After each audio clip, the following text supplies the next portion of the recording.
kayu bakar sebanyak-banyaknya. Untuk apa kayu bakar ya Rasulullah? Tanya Bilal. Keheranan. Akan kugunakan untuk membakar Alqamah daripada ia hidup tersiksa seperti ini. Bismillahirrahmanirrahim. Assalamualaikum warahmatullahi wabarakatuh. Berjumpa kembali dengan Mas Cokro.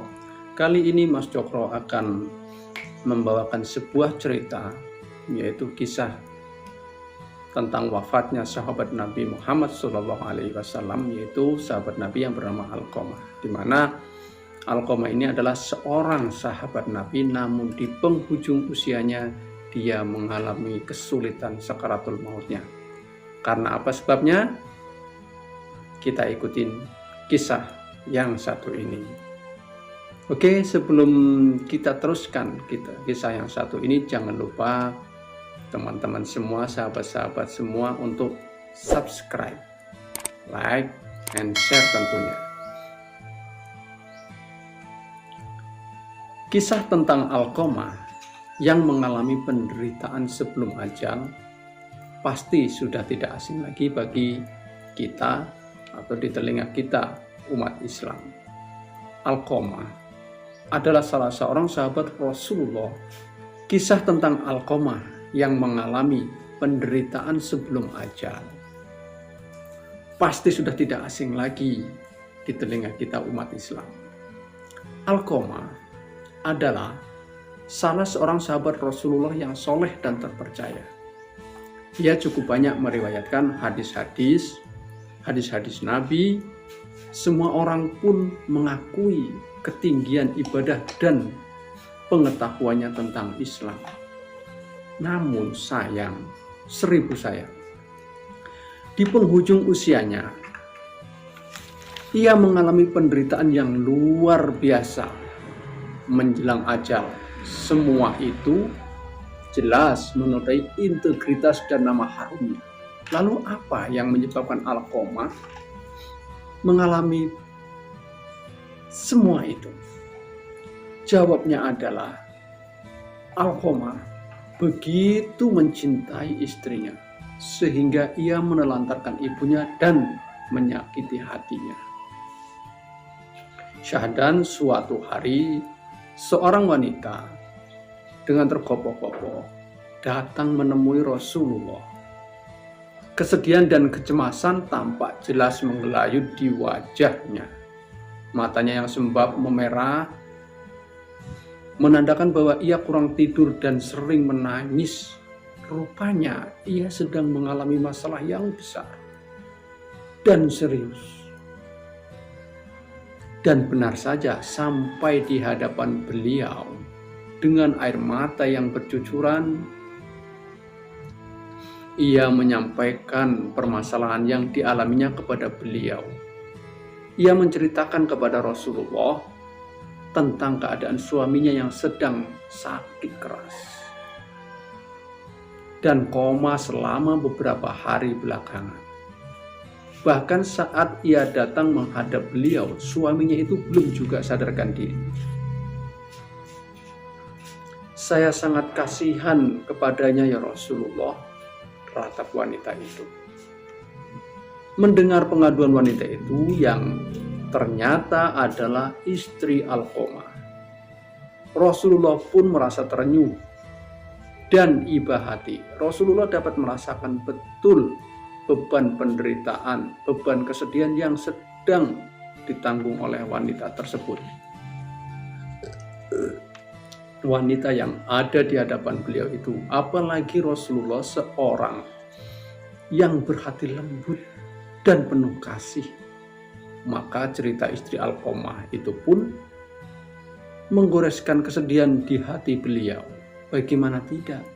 Alqamah adalah salah satu sahabat beliau. Lalu bagaimana beliau tidak bersedih atas penderitaan yang dialami Alqamah?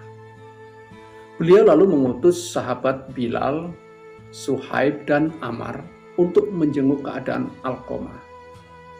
Keadaan Alqamah memang sudah dalam keadaan koma.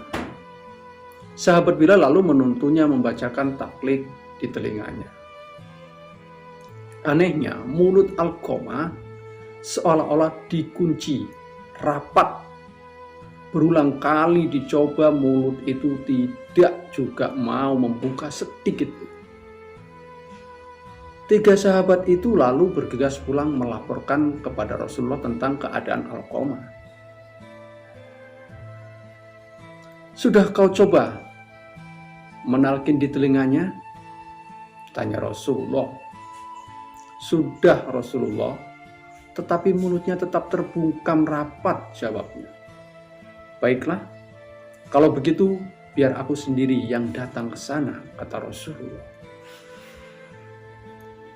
Begitu melihat keadaan Alqamah tergolek di ranjangnya, Rasulullah bertanya kepada istri Alqamah, "Adakah kedua orang tuanya masih hidup?"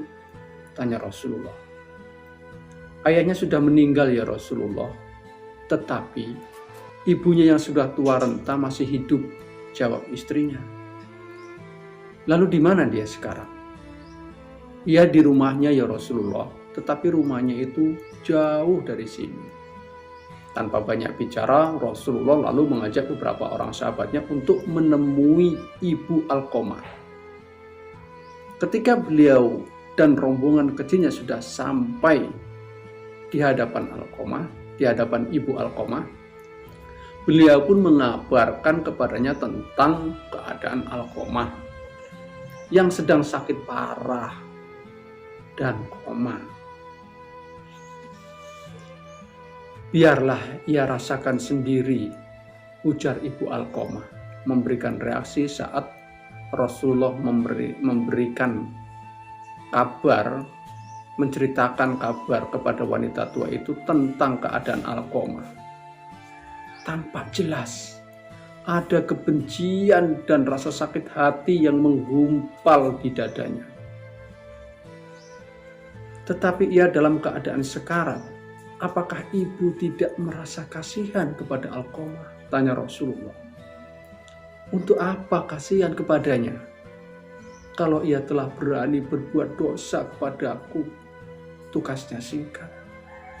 Ya, tapi maafkanlah dia. Sudah sewajarnya ibu memaafkan dosa anaknya," ujar Rasulullah. "Bagaimana aku harus memaafkan dia, wahai Rasulullah, jika Alqamah selalu menyakiti hatiku sejak dia memiliki istri," kata ibu itu. Jelaslah kini pokok permasalahannya. Ternyata Alqamah adalah tipe orang lelaki yang begitu mencintai istrinya sehingga karena kecintaannya yang berlebihan itu ia pun menelantarkan ibunya yang menyakiti dan menyakiti hatinya. Jika ibu tak mau memaafkannya, Alqamah tidak akan bisa mengucap kalimat syahadat dan dia akan mati kafir, kata Rasulullah. "Biarlah dia ke neraka dengan dosanya," jawab ibu itu.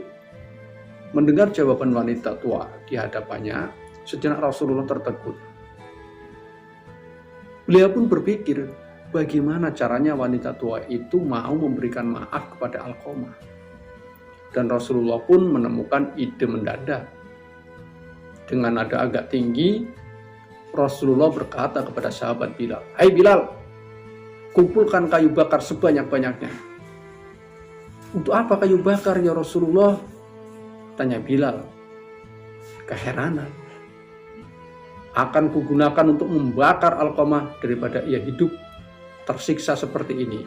Jika dibakar, ia akan cepat mati.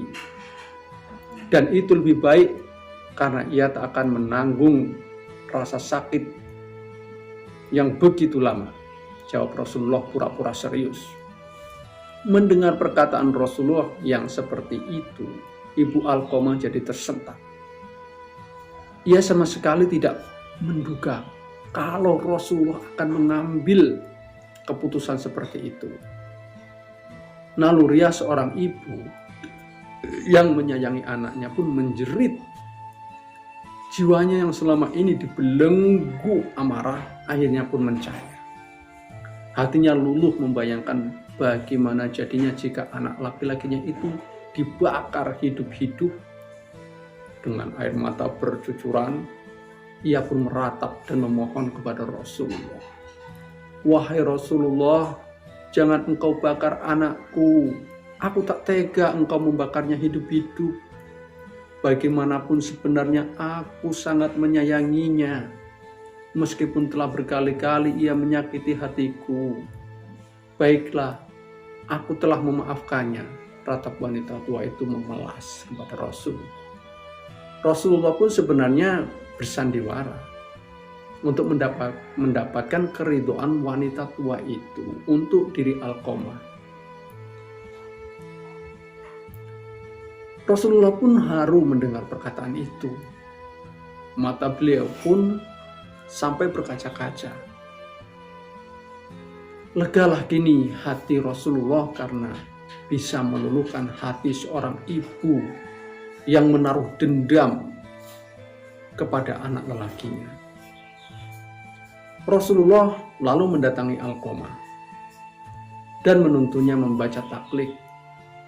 Berbeda dengan sebelumnya, mulut Alqamah kini bergerak membaca kalimat zikir, membaca syahadat seperti yang dituntunkan Rasulullah dengan lancar dan benar. Jiwanya tenang karena dosanya telah diampuni oleh ibu kandungnya. Alqamah kemudian menghempaskan nafasnya yang terakhir dengan fasih mengucapkan kalimat syahadat. Ia meninggal dalam keadaan husnul khatimah. Subhanallah. Surga memang berada di bawah telapak kaki ibu. Maka janganlah kita sekali-kali berani berbuat durhaka kepada orang tua, terutama terhadap ibu kita. Cukuplah Alqamah saja yang menjalani penderitaan, pedihnya penderitaan menjelang ajal karena kedurhakaannya kepada orang tuanya. Semoga kita bisa mengambil hikmah dari kisah ini. Terima kasih. Wassalamualaikum warahmatullahi wabarakatuh.